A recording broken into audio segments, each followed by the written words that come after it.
माँ Janaki series present. खेल करी खेल करे छो दिया में रोज तेल करे छो। खेल करी खेल करे छो दिया में रोज तेल करे छो।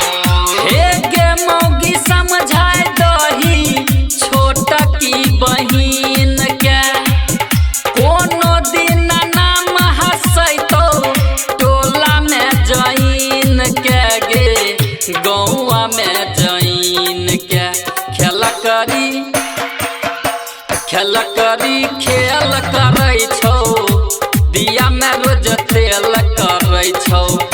खेल करी खेल करे छो दिया में रोज तेल करे छो।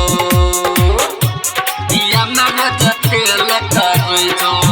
हे गे मौगी समझाए दही छोट की बहिन के कोनो दिन नाम हंसै तो टोला में जईन के गे गौआ में जईन के खेल करी खेल करे छो दिया में रोज तेल करे छो।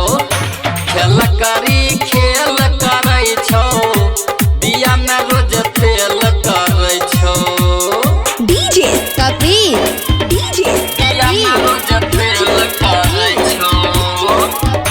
खेल करी खेल करे छो दिया में रोज तेल करे छो।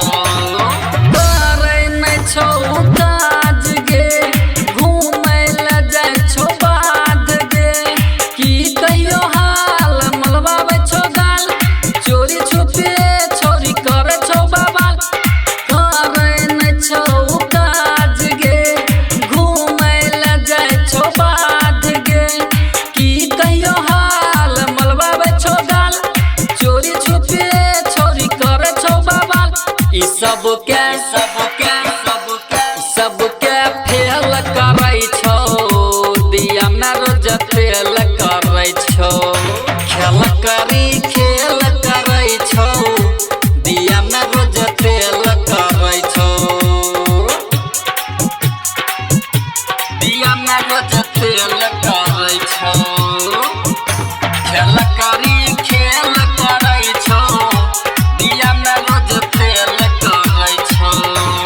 लागै नै छो लाज गे काटै ले जाय छो घास गे केना चल चाल हिलाबै छो बाल भैया करो जे पूछो बहसल विकास।